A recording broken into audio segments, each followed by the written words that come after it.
Now, back to the Morning Roast with Bonte and Shasky. JD, Cliff, George will get you in a second. Hang tight for us. We appreciate your patience. We promise to get you after we talk. The Super Bowl head coach, Mike Holmgren. We love Mike. He's a city guy, Sacred Heart Cathedral, Lincoln High School. Of course, longtime offensive coordinator with the 49ers under Bill Walsh. And, of course, won the Super Bowl with the Green Bay Packers in the mid-'90s. Mike, good morning. Welcome back to the Roast with Joe Shasky, the Butcher, and Bonte Hill out here in San Francisco. And a lot of doom and gloom right now with the 49ers as they're 1-2. They lost their franchise quarterback. They stunk it up on Sunday Night Football against the Broncos. But I want to start here, Mike, with Trey Lance. How did you like the way the 49ers utilized Trey Lance? Were you in favor of the quarterback runs? What did you think of the overall game plan for Trey Lance in those 5 quarters that he played this season? Well, I kind of understood it. First of all, thanks for having me on, guys. But I will say this, that if you have a quarterback, like as much as they put in to work with him to make him the guy, prior to the opening of this season, I would not have chosen to have runs with him. He's going to make it happen naturally, but they started off, and you always run the risk of that guy getting banged up, and then the worst thing could possibly happen. I remember it was Steve Young, when he came to the 49ers, and he's a great runner as well as a quarterback. And then Coach Walsh put in runs for him, actual quarterback runs. And then Steve would come to me in the quarterback room and say, Mike, when you call a run to me, all it is 12 guys meeting close to you on the sideline. I run over there. They know it's a run. We're all there. Then we go back to running regular football. It was better when he just improvised. And so, you know what? You run you don't. It was a shame. I felt so bad when he got hurt. Yeah. And I don't know the young man, but I know he's a talented guy. But I would not have done that. Yeah, Mike, I'm 100% with you. I'm not a big believer in just running the quarterback up the gut. I know that there's guys that are out there, but my big thing, just watching the game my whole life, I'm not a coach like you. He was just getting hit too much, and it felt like this guy's not going to last the year taking these kinds of shots. But the bigger question that I have is trying to get a young man to feel confident. Let's say, because there's a lot of people, he can't throw, he can't do this, he can't do that. How do you balance it out as a head coach, trying to get a guy to feel some positive momentum early on in his career by utilizing some of the things that he does do well, but also minimizing the hits and the exposure? How do you balance that out as a head coach? Well, that's the trick. I mean, if you're committed to him as a quarterback, and obviously they did, then you're going to play to his strengths. And also you're talking to him, and he has to know this is a growth period for him. You're not going to shoot lights out right away. And I know that. I mean, I'm your coach. I know that. So what I'm asking you to do, let's try and eliminate as many mistakes as possible, and I'll try and help you become the best player you can be. So hang in there with me.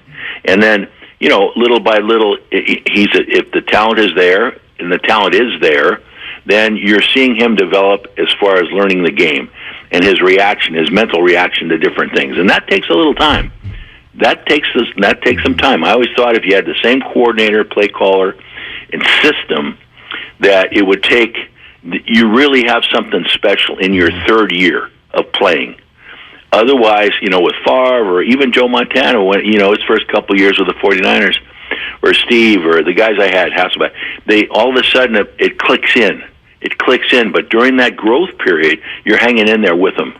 And they have to understand, and you let them know that you're with them. How do you? I'm going to jump in. I'm sorry, B. How do you balance that with the win now? We got to win right now because this roster is ready to win now. Because we've heard a lot about the conversations between Kyle and some of the leaders on this team, and how they're trying to balance that out. How do you, as the head guy, how do you work with all those people and those layers of trying to balance out winning in the locker room and developing the young man? Because it seems so much easier to say and so much harder to execute.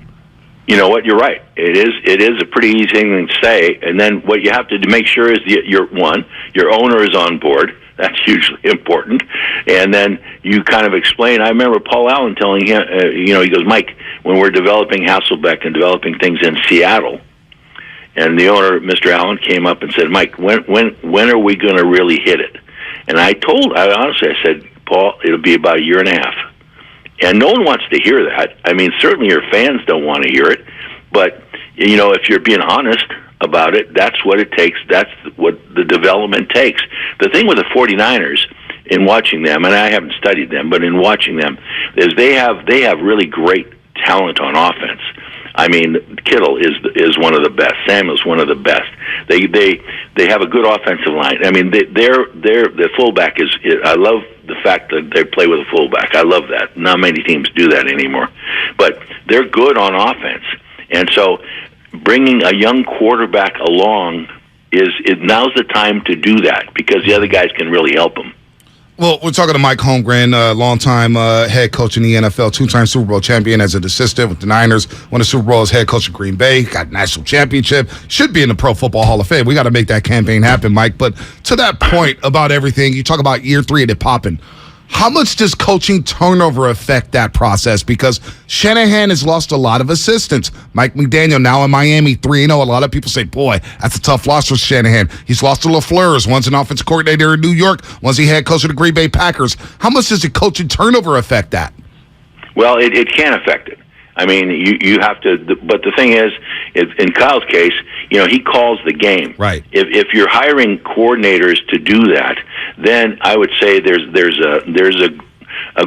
go through growing pains because they come in, they might have a little wrinkle to the system, they might have a different system. Maybe you hired them to get a different system, but that's not the case with the 49ers. So I think even though he's lost good coaches, okay, the fact that he still calls the plays and so that's going to be pretty solid. They shouldn't suffer because of that. Right. Mike, did you call the plays your entire tenure as head coach in Green Bay and Seattle? And if not, should maybe Kyle look to somebody to call the plays and he can focus on other things, including, maybe looking at the offensive concepts, but maybe taking a step back? Did you call the plays your entire time as head coach?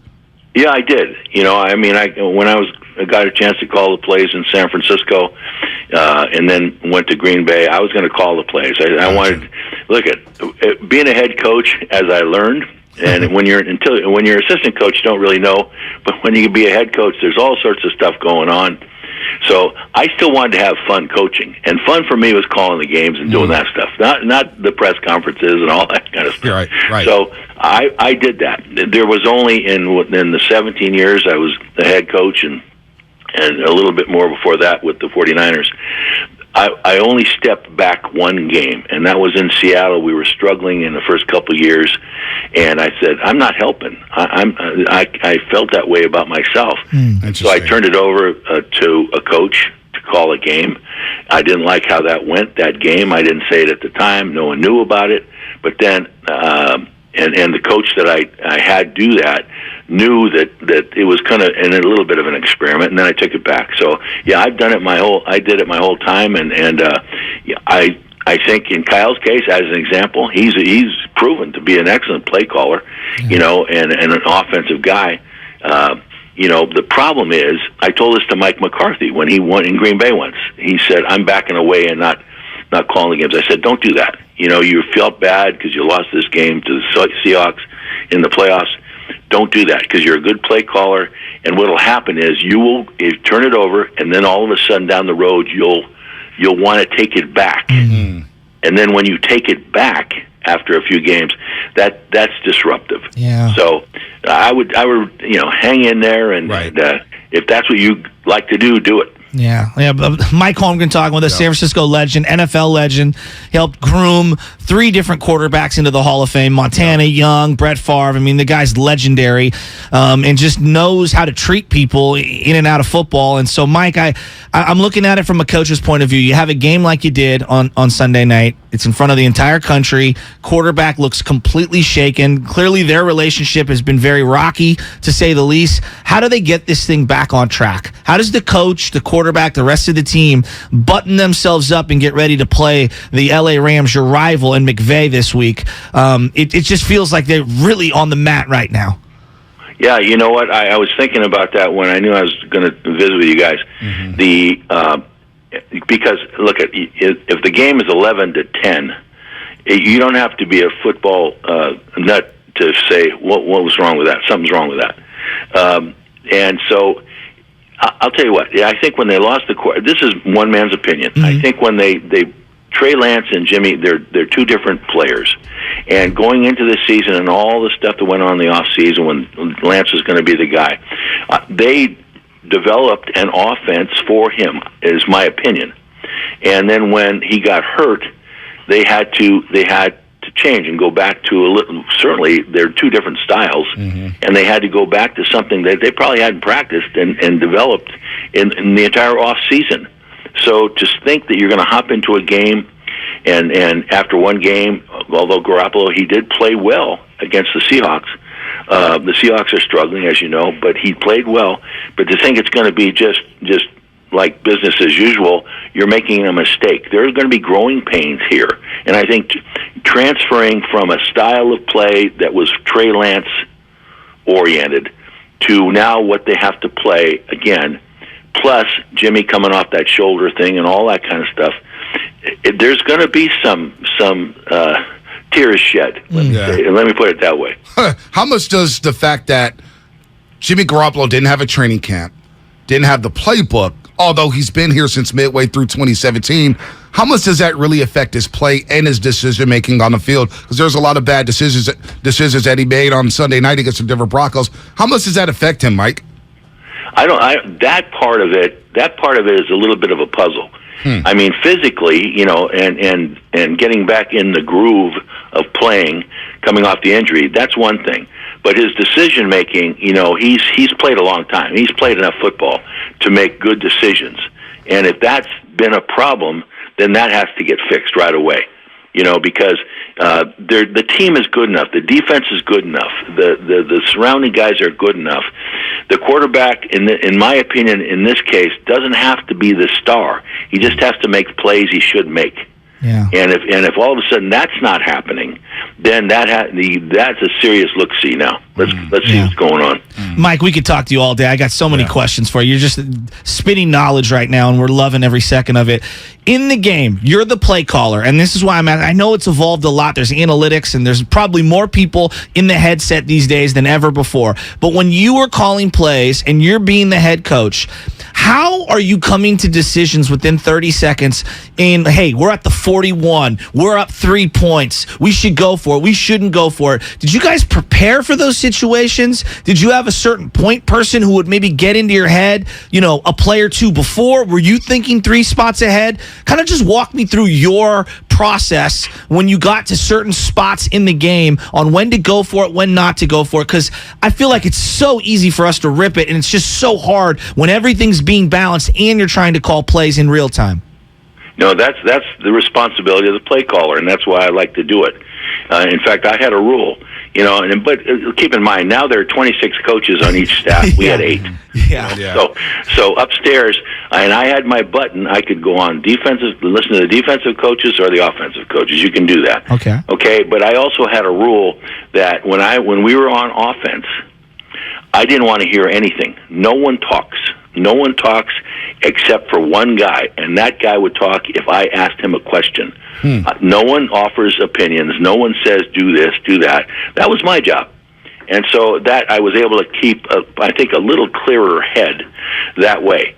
And then as you do it more, you're thinking a couple plays ahead every time. You're thinking field position. You're thinking clock. You're thinking all those things. But that's your job. That's what you're paid to do. The hard part was when you have a coordinator, like in Seattle. I use Seattle as an example. They have a coordinator who calls the offense, but Pete Carroll is a defensive head coach. Now, if the defense, you call a play. This happened to me in San Francisco near the end. You call a play, and the head coach goes, no, call something else. I go, well, gee, it throws off your rhythm. Was that Seifert? It had to be. Of course it was Seifert. It was Seifert, right? Yeah, you didn't know names. No names, Shasky. I love Seifert. Shasky over here. We all love Shasky. Go ahead, Mike. No names. Gosh, Shasky. Hey, Mike. You're trying to put Mike on a hot seat here. My bad. Before you get on out of here, you had a lot of personnel decisions as well. You had a lot of authority as you grew later in life. If you could look back and talk to someone like Kyle, who we believe has final say on a lot of the personnel things, what is maybe a couple of rules that you have learned or created for yourself over your time being the head coach and the personnel guy? Well, one thing, when I came to Seattle, when I had all the responsibility, I was able to hire Ted Thompson. And Ted went on to be the president of the Green Bay Packers for a long time. And I trusted him. He was smart. He was good. And so I would listen to him. And he was in charge of personnel, bring me what he wanted to do. And then, of course, I had to make the final call and say no. Very rarely did I trump him. I wouldn't do that. Same when I learned that from Ron Wolf. When I came into the league first as a head coach, and Ron was my boss in Green Bay, he would listen. He was really good at that. He really listened, and at times I could talk him into things. But I also knew he was my boss, and so coaching to me was I wanted to coach. Mm-hmm. And I loved the personnel part of it, but coaching was what I wanted to do, so I hired a great personnel person. Jimmy Johnson, I remember, was the other way. He wanted to be a personnel guy, so he hired Norv Turner and Dave Wanstead to be his coordinators and be the brains behind the coaching part of it. He wanted to do it a different way. So it's kind of what the coach wants to do. It's very hard to do it all without help.